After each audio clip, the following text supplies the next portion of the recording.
Bonjour à tous, j'espère que vous allez bien. Aujourd'hui, je suis en Espagne, j'ai été accueilli par un invité exceptionnel. Je le laisse se présenter pour ceux qui ne le connaissent pas. Tu peux te présenter? Salut Abdou, bonjour Ouais. tout le monde. Voilà, moi je suis Adrien Paillet, j'habite donc ici en Espagne à Ronda et mon activité c'est surtout la formation de formateurs et puis l'édition aussi avec plusieurs méthodes de français chez Clé International. Voilà, un peu plusieurs casquettes, comédien, metteur en scène, prof, formateur, finalement voilà, tout ce qui nous fait plaisir de projets à poursuivre ensemble.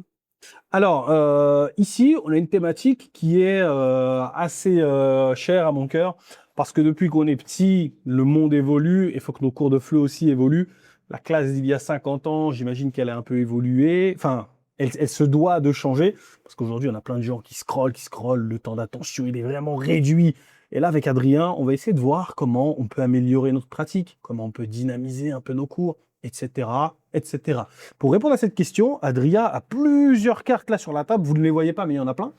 Et il va essayer d'en choisir entre 8 et 10. Et on va essayer de répondre à cette question ensemble. Alors Adrien, je te laisse choisir tes cartes. Ok, je les prends toutes en même temps. Ouais, t'en choisis 10, Ok, 9, 10, et après on choisira un peu dans l'ordre. Voilà. Ok, Allez. À tout de suite. On commence avec quelle thématique? Écoute, moi je verrais bien la participation pour démarrer. Ok, c'est quoi la question que tu as vue sous participation? Alors, comment faire participer tous les apprenants, y compris ceux qui parlent peu ou restent en retrait? Ok. Effectivement, ça c'est un thème qu'on connaît tous, hein, parce que quand on pose une question dans le cours, qui répond? Toujours un peu les mêmes, hein, finalement. On sait que, voilà, si autant que prof, on pose une question dans la classe, genre, par exemple, je sais pas, qu'est-ce que vous avez fait la semaine dernière? Il y a ceux qui vont oser parler, qui vont prendre la parole. Et même au niveau lexical, hein, qu'est-ce qu'on a vu la semaine dernière sur les pièces de la maison? Allez-y, dites-moi les pièces de la maison. Et c'est toujours les mêmes qui vont prendre la parole. Ceux qui permettent que le cours fonctionne. Et finalement, il y en a plein d'autres qui parlent pas. C'est des élèves moteurs. Voilà, c'est des élèves moteurs. Heureusement, ils sont là. Et grâce à eux, on arrive à faire le cours. Ça arrive à avancer. Mais il y en a qui restent bloqués, quoi, et qui ne parleront pas parce qu'ils se sont mis dans ce rôle-là d'être spectateurs en retrait. Et c'est quand même super dommage. Et d'ailleurs, j'avais lu plutôt un sondage. Alors, ça fait quelques années. Je pense pas que ça ait beaucoup évolué. On parlait du temps de parole des élèves en anglais, en cours d'anglais en France. Et il disait que c'était 12 minutes de temps de parole au niveau national. La moyenne nationale était de 12 minutes.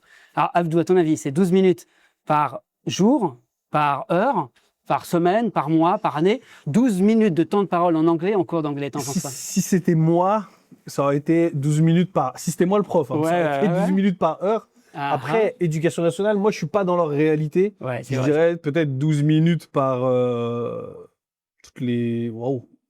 En fait, par semaine, je sais pas combien d'heures ils ont par semaine, c'est ça qui est difficile, par semaine. C'était par année. Voilà. Et on se dit quoi? 12 minutes de parole. La moyenne nationale par année. Ils ont fait des études, ils ont enregistré les classes sur un grand nombre de cours. Et là, on se rend compte que finalement, les élèves parlent 12 minutes si on prend tous les élèves. Mais pourquoi? Parce que quand on a un cours avec 40 élèves, avec 35 élèves, combien parlent vraiment dans le cours? Combien? Quel pourcentage? C'est une question que je pose souvent aux profs et un peu partout dans différents pays. Et la réponse se situe entre 3% et 25%. Je peux, hein. Bien sûr. D'élèves qui prennent la parole instinctivement, directement, quand on pose une question dans le cours. Il y a entre 3 et 25. C'est quand même une grosse fourchette. Bien sûr. Mais même si on est dans les plus positifs et dans les plus optimistes, et qu'on se dit, il y a quand même 25% des élèves qui prennent la parole.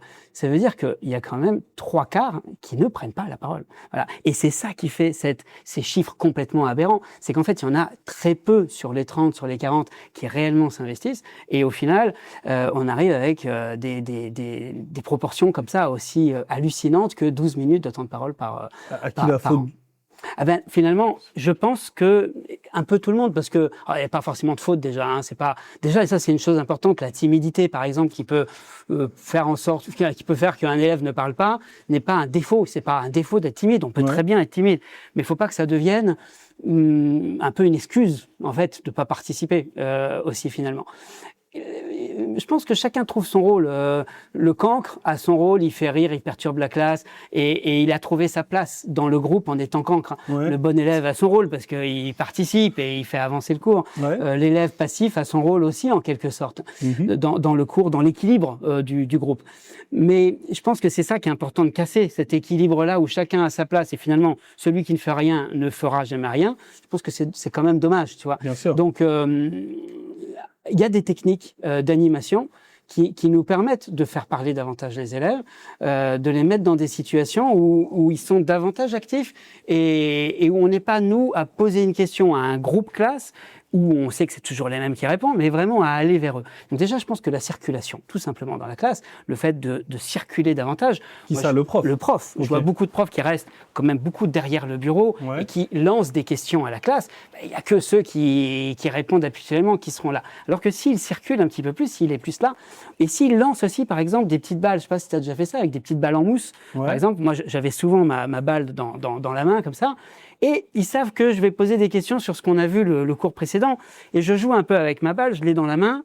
Donc ils se disent, ah, il y a peut-être une question. Là, il va y avoir une question. Et je vais lancer la balle à quelqu'un. Et la personne qui reçoit la balle va donner la réponse. D'accord. Donc déjà, attention, parce que le prof va lancer la balle, va falloir que je la récupère. Alors ça marche pour les enfants, pour les ados, pour les adultes, peu importe. Ils savent qu'à un moment donné, on va leur lancer la balle. Donc ils sont un peu plus attentifs, d'accord ? Puis après, il y a un truc un peu magique, c'est que quand on lance la balle à quelqu'un, tout le monde regarde qui a la balle. Et du coup, il y a une attention, tu vois. Ils se disent, qu'est-ce qu'il va dire ? Voilà. Alors que d'habitude, si on pose une question et que quelqu'un répond, déjà, toute la classe n'écoute pas la question. Et est-ce qu'ils écoutent la réponse ? Franchement... Pas sûr. Pas sûr, encore moins. Alors que là, on lance la balle, attention direct vers la personne qui a la balle, et question-réponse, attention dans le sens du cours.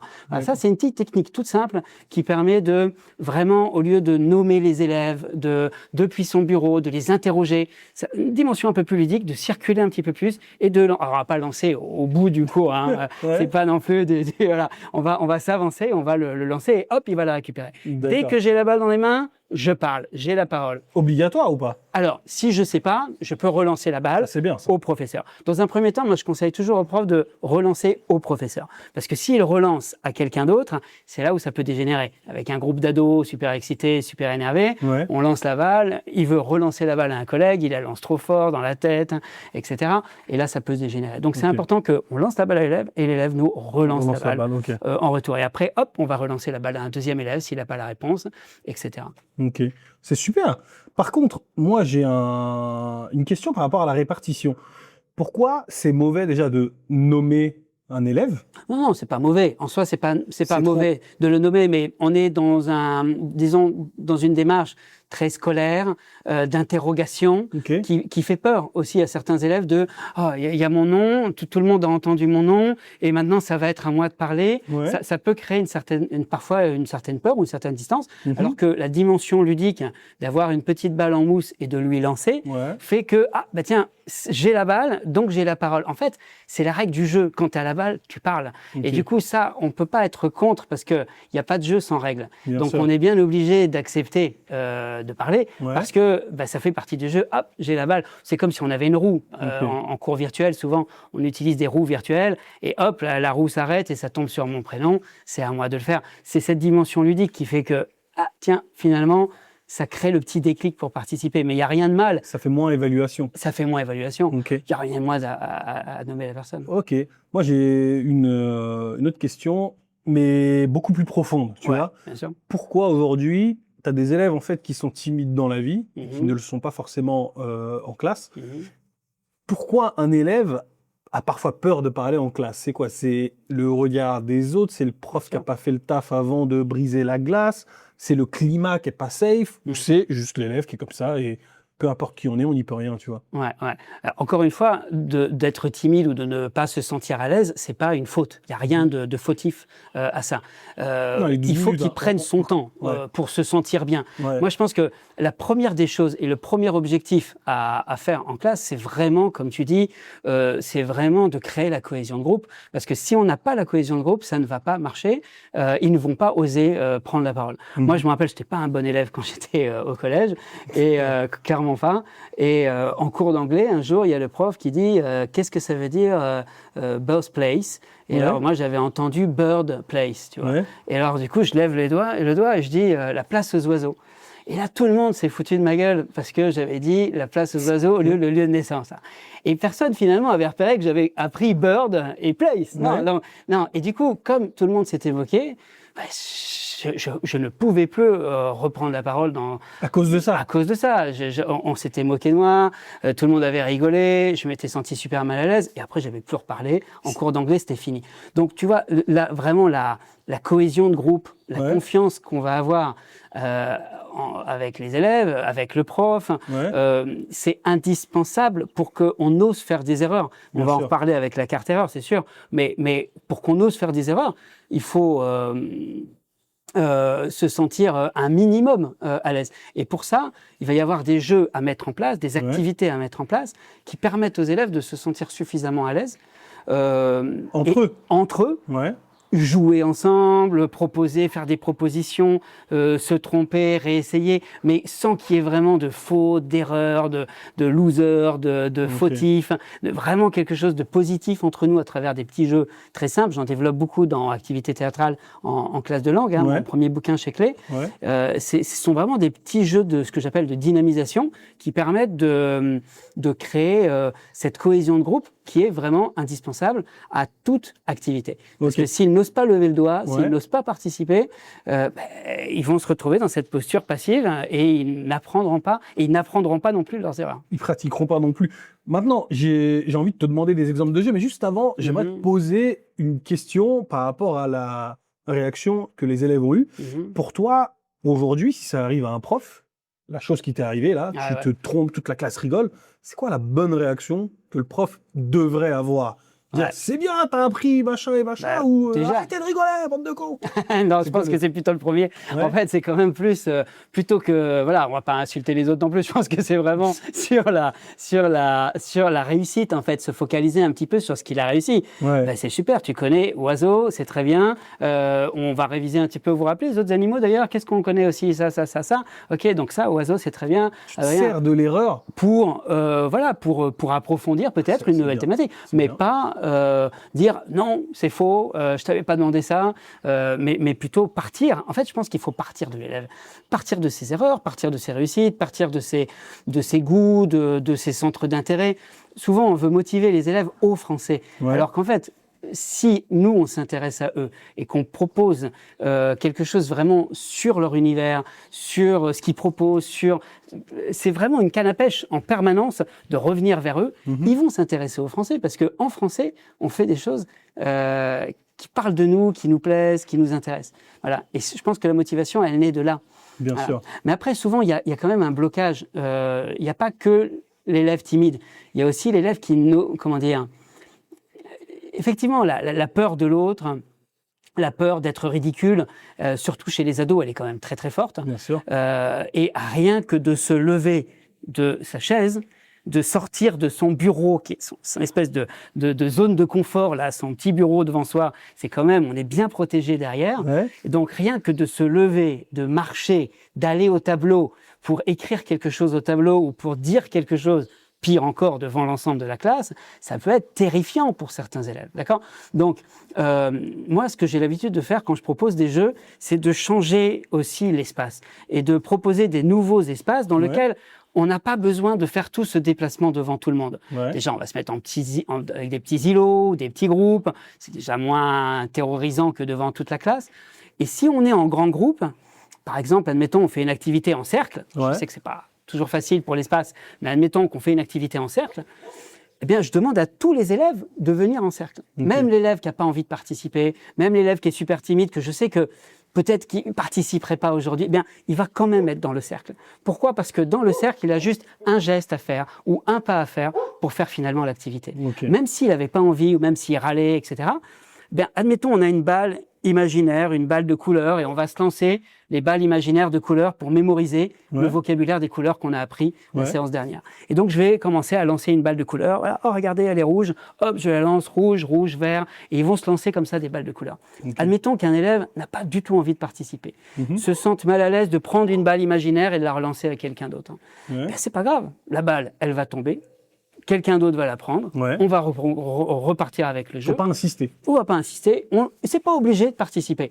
Par contre, j'oblige à être présent dans le cercle. Ça, pourquoi ? Parce que j'aimerais que si jamais il change d'avis, si jamais le groupe l'amène naturellement à quand même participer, eh bien, il a juste un mot à dire, un pas à faire, et c'est fait. Alors que si c'était assis à son bureau et qui devait faire tout l'effort de venir jusqu'à nous pour faire l'activité, je sais d'avance qu'il le fait pas. C'est de la friction. En fait, toi, tu recommandes un peu de limiter la friction. Pour toi, faire pratiquer les élèves, moi, quand tu me dis 12 minutes, ça me paraît excessivement peu. Pourquoi ? Parce que dans ce que moi je crée, je sais pas si c'est bien, hein, et dans les astuces que je donne aux profs, je sais pas si c'est bien, mais je recommande de leur demander de se parler en français entre eux, sans forcément que le prof soit là. Des fois, je leur recommandais, tu peux sortir de la salle, laisse-les face à face, ils vont discuter, une sorte de speed dating. Après, tu viens, t'entends des erreurs, tu les notes, et en forum, tu corriges, machin. Je pense que c'est une bonne idée de faire pratiquer les élèves pas uniquement entre eux, mais la majorité du temps entre eux, avec des structures qui sont apprises et tout, où il faut absolument qu'ils participent devant toute la classe, devant tout le monde. Non, mais ça vient du prof. Hein. C'est-à-dire que nous, on a tendance à vouloir tout contrôler, en fait. Quand on est prof, on veut tout contrôler, on veut tout voir, on veut tout évaluer, et du coup, on leur laisse pas cette autonomie-là, qui pourtant est indispensable à l'apprentissage. Et parce que dans la vie réelle, on ne sera pas là à leur donner la main. Donc, il faut bien qu'ils apprennent à parler entre eux, dans un climat de confiance, en petits comités, en petits groupes. Voilà. Mais après, dans la réalité, on sait que souvent, ils repassent à leur langue native. Donc, on surveille, on leur dit en français. C'est là aussi où c'est important de circuler dans le groupe. Moi, je conseille de ne pas faire trop de binômes, par exemple, parce qu'en binôme, comme ça, en autonomie, c'est difficile. Quand on a 40 élèves, ça nous fait 20 binômes à aller voir. Alors que si on fait des petits groupes de 4, par exemple, déjà, ça réduit de 2 le nombre de petits groupes à aller voir. Mais ce qui est important, c'est de les laisser travailler, parler entre eux, essayer, faire des erreurs, s'auto-corriger. La co-correction, elle est magnifique. Souvent, ils n'arrivent pas à imaginer, à identifier leurs propres erreurs, mais par contre, ils la voient chez le camarade. Donc, c'est super intéressant, en fait, c'est super formatif aussi. Bien sûr. Donc non, moi, je trouve que c'est très intéressant à faire et aussi de les plonger à parler en français à l'extérieur du cours, de sortir. Souvent, il n'y a pas de réalité, il n'y a pas de bain linguistique. Souvent, je pose cette question aux profs. Est-ce que vos élèves parlent français dans le cours ? Alors, certains disent oui, d'autres disent non. Ils parlent leur langue, ils parlent pas trop, etc. OK. Et quand ils sortent du cours, est-ce qu'ils parlent français ? Alors là, quasiment à 100%, c'est non. Comment on fait ? Comment on fait ? Il n'y a pas d'interlocuteur, on parle pas en français, etc. Du coup, ça pose la question. Alors, pourquoi on apprend cette langue ? S'il la pratique pas ni dans le cours, ni à l'extérieur du cours, à un moment donné, surtout un ado qui n'a pas la maturité de se dire que ça va vraiment lui servir dans sa vie professionnelle et compagnie, pourquoi il apprend cette langue ? Qu'est-ce que ça lui apporte ? Parce que c'est obligatoire, je sais pas. Parce qu'il doit être là et du coup, il faut passer le temps à rigoler, faire semblant, etc. Voilà. Et c'est là où le théâtre, notamment, a sa place, parce qu'on va vraiment jouer des situations, on va se plonger, on va rigoler, on va vivre des moments en français dans le cours. Ça, je pense que c'est vraiment quelque chose qui est vraiment la force du théâtre, c'est de le vivre. C'est pas faire semblant, faire des simulations, mais vraiment vivre certaines choses. Et puis, à l'extérieur du cours, moi, ça m'est arrivé de dire aux élèves, dites quelle heure il est à quelqu'un en français, comme si vous étiez un Français, et voyez la réaction, voyez la réponse, ou parlez de la météo. En France ou à l'étranger ? À l'étranger, ici, par exemple, en Espagne. Et c'était un petit défi que de dire... La cruche. La cruche, voilà, c'est pas grave. C'était un petit défi que de dire, essayer de vous faire passer pour un Français et de poser une question et de voir si la personne comprend, répond quelque chose en français. Voilà, c'était juste un petit défi comme ça. Ça peut être, bien sûr... Je peux leur demander, c'est pas très catholique de faire ça, hein, mais j'ai déjà recommandé ça dans une de mes formations. appelles l'hôtel, tu demandes s'il y a de la sûr. place. On a même monté tout un projet qui s'appelait les télésimulations en classe de langue. Où on avait créé, c'était une équipe, on était 60 personnes à créer ce projet. Et en fait, on avait créé plein de fiches pédagogiques. Et à la base, on avait des acteurs francophones disponibles, et les élèves pouvaient appeler les acteurs et jouer des situations à distance. Ça a été acteur IA ou vrai acteur? Vrai acteur, vraiment dans différentes zones publiques, etc. Donc, c'était un gros projet qu'on a monté pendant plusieurs années. Ça s'appelait Dramafleu. D'accord. Et puis après, le projet a évolué en se disant finalement, on n'a pas besoin des acteurs. Ça pourrait être dans la vraie vie. Et donc, on a vraiment appelé un restaurant au Québec pour une demande en mariage. Qu'est-ce que vous pouvez faire? Comment est-ce qu'on va organiser ça? Un hôtel, un office du tourisme pour s'informer sur telle et telle chose, etc. Voilà. Et on a eu des expériences magnifiques, vraiment magnifiques, et avec les acteurs et en... Acteurs-élèves. Pardon. Et avec les acteurs professionnels au bout du fil, et avec les gens qui ne savaient pas que c'était une classe, d'ailleurs, qui parlait. Ouais. Dans les deux cas, ça a fait vraiment des situations très authentiques, très intéressantes. Et c'est vrai qu'aujourd'hui, avec Zoom et tous les autres outils de visioconférence, c'est très facile d'inviter quelqu'un. Moi, j'ai souvent invité en présentiel un ami qui s'appelle Benoît, chanteur, compositeur, pas connu, mais très sympa. Il est arrivé avec sa guitare, il nous jouait un peu, il chantait, etc. Et j'avais travaillé sur sa biographie avec mes élèves. Ouais. Donc du coup, les élèves avaient des questions à lui poser sur ses titres, sur ses chansons, sur comment est-ce qu'il avait commencé dans la musique. Et après ce petit entretien avec Benoît, Benoît chantait et faisait un petit 2-3 chansons avant de partir. Ensuite, je suis parti vivre au Mexique, donc Benoît, je l'avais plus sous le coude, mais on a continué avec mes élèves au Mexique, en ligne à l'époque avec Skype. Et donc, lui, depuis son salon, et avec mes élèves, la même chose, des interactions en ligne. À la fin, il jouait, ça marchait très bien, on entendait ça, on l'applaudissait, et on avait une vraie interaction. Je suis sûr que tous les profs là, ici, qui écoutent, vous connaissez une personne qui est cuisinier ou qui aime bien cuisiner, qui a un métier intéressant, qui fait quelque chose qui pourrait plaire à vos élèves, un jeune qui joue à des jeux vidéo, les mêmes jeux vidéo que vos élèves, et vous vous dites, tiens, si on l'appelait, si on faisait une petite interaction réelle comme ça. Je pense que c'est super important de sortir des quatre murs. Soit complètement simulé, vraiment dans la vraie vie, oh pardon, est-ce que vous, et essayer de se faire passer pour un Français, soit aller vraiment à la rencontre de Français, en ligne ou en présentiel, mais ça donne du sens. Parce que si on est purement dans l'apprentissage de la langue sans mise en application, forcément, au bout d'un moment, les élèves vont se lasser et vont se désintéresser. Je pense que ça crée des déclic, en fait, de se rendre compte, j'ai appris ça en français, je me suis fait comprendre, et j'ai compris ce qu'il a dit. C'est tout l'intérêt des projets. En fait, le projet, c'est le détour qui amène les élèves à des situations d'apprentissage. Ils sont vraiment confrontés à des situations réelles d'apprentissage grâce à ce petit détour. On va trop souvent sur l'autoroute en cours parce qu'on a un programme super chargé, on a plein de choses à voir, peu de temps, beaucoup d'élèves, et donc on va vite, et on traite tous les thèmes. Mais on sait que sur cette autoroute, il y en a plein qui sont loin derrière, d'accord ? On est sur l'autoroute toujours avec les mêmes, ok ? Et je pense que c'est là où, de temps en temps, sortir de cette autoroute, passer sur un titre départemental, c'est ça qui est intéressant. S'arrêter à un village, rencontrer des gens, parler avec eux. Sur l'autoroute, on voit rien d'intéressant. Ce qui est intéressant, c'est de sortir. Tu fais ta petite pause. Et voilà. Et là, on sort. Et du coup, le projet, c'est cette sortie-là. Et c'est cette mise en application de ce que l'on apprend, ce que l'on a appris dans le cours. Eh bien, on va l'appliquer à la rencontre avec des francophones ou avec d'autres élèves de français. On va faire un projet de correspondance. On va faire, quel que soit le projet, on va appliquer ce que l'on était en train d'apprendre. Et s'il n'y a pas ces petites sorties, on arrive nulle part, en fait. Le temps parfait pour toi, du coup, ce serait quoi, avec tous ces projets, le temps parfait de pratique orale de français? Ce serait quoi le temps idéal? Par rapport aux 12 minutes par an, là, ça serait du 12 minutes par cours. 12 minutes par cours, oui, c'est correct. Oui, c'est ça, bien sûr. Avec un élève ou devant tout le monde. Ou avec plusieurs élèves, bien sûr. Même 12 minutes. Et même plus. En fait, que les élèves restent vraiment au cœur de la classe. C'est-à-dire que il faut aussi, je pense, j'aime pas dire il faut, mais ça serait intéressant. Il faudrait penser, je pense parfois à se décentrer. Le prof est quand même trop encore le pilier du cours. Quand on parle de tant de minutes de parole, il faut calculer le temps de parole du prof là-dedans.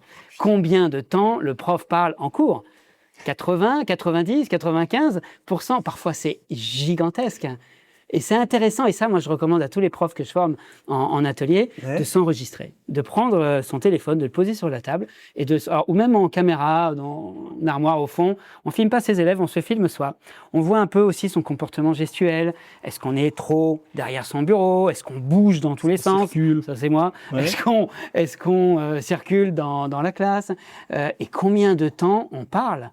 Comment est-ce qu'on monopolise ou on gère de manière parfois trop autoritaire l'ensemble du cours, par peur parfois de perdre l'autorité, justement, ou de perdre le contrôle. Et du coup, quand on est parfois trop sur la grammaire ou trop sur le vocabulaire, c'est pas parce qu'on n'a pas envie de communiquer ou de faire communiquer, c'est parce que c'est plus rassurant aussi. C'est des choses que l'on contrôle. On est transmetteur de savoir et ça va dans ce sens-là, donc ça fonctionne bien. Dès lors qu'on place les élèves au cœur et que ça devient un peu le brouhaha de la vie de la classe, en même temps, c'est ça un cours de FLE, on le sait. On prend des risques davantage. Bien sûr. Mais en même temps, c'est ce qui fait que la classe est vivante et qu'on est content à la fin du travail qu'on a réalisé avec eux. Ok, merci beaucoup. Donc, pour résumer la chose, on va parler... je sais pas si tu voulais regarder le truc par terre, là, de... Je sais pas si tu avais vu. C'est quoi? Non, t'inquiète, ça rien. Je la ferai après. Ok. Ah, parce qu'il y a un chien là qui est là, il a renversé plein de jus d'orange et tout, et je commence à lui demander s'il voulait nettoyer. Donc là, on a vu que en cours, les élèves parlent vraiment peu en français. L'idéal, en fait, ce serait, pourquoi pas, de créer des situations où ils peuvent parler entre eux, de créer des projets dans lesquels on les sollicite pour appeler des offices du tourisme. Pourquoi pas leur trouver un correspondant, je sais pas moi, en Angleterre, si les élèves apprennent l'anglais. Et si vos élèves apprennent le français, vous essayez de leur trouver des correspondants dans un pays francophone. Et aussi, le prof typique, derrière son bureau, allez, vous avez fait quoi hier? Sans donner de nom ni quoi que ce soit, ça peut être un peu chaud. On a donné des petites techniques, soit avec une balle ou avec une ronde. Nous, on fait circuler une balle, on veut pas parler, on rend la balle. Et voilà, quoi, il y a plein d'autres techniques. Je sais pas si j'ai oublié quelque chose. Après, c'est pas obligé d'utiliser des balles, hein. Ça peut être, moi, souvent, je l'ai fait ensuite, même avec une balle imaginaire. Une fois qu'on a commencé avec la balle, ils ont fait, admettons, à un moment donné, la balle part dans tous les sens, on sent que ça devient un peu chaud. Eh bien, ils ont compris le système, hein. Donc, j'ai ma balle. Alors, qui a la parole? Attention, hop! Et je t'assure que si on arrive à créer cette cohésion de groupe, l'élève récupère la balle, dit le truc et renvoie à quelqu'un d'autre qui le récupère. Si ça, t'arrives à l'avoir, tu te dis, c'est bon, ma cohésion, elle est suffisante et maintenant, je vais pouvoir faire plein de choses avec mes élèves. Donc, la balle n'est pas obligatoire. Balle pas obligatoire, c'est vrai, ou balle imaginaire. Mais pour moi, la pépite là qui m'a donné à moi, c'était de... Quand un élève, en fait, vous dit quelque chose, il y aura sûrement une faute de français dans ce qu'il a dit, ou un hors-sujet, mais essayez de prendre le bon côté du fruit pourri. Par exemple, il a dit, bird, je sais pas quoi. Ah, tu connais le bird, tu sais comment on dit oiseau, machin? Tout le monde rigole. Ah, vous avez vu, c'est comment on dit oiseau, toi, tu sais comment on dit ci, tu sais comment on dit ça? Se servir, en fait, de l'erreur pour lui transmettre un peu plus de confiance. Ça, j'ai vraiment aimé ce qu'il a dit. J'aurais kiffé avoir un prof comme ça, moi. Bah, tu sais, ça tombe bien parce que justement, là, ma deuxième carte, c'est les erreurs. Erreurs. Ça tombe nickel. Ouais. C'est quoi la question? Alors, comment dédramatiser l'erreur et en faire une étape normale de l'apprentissage?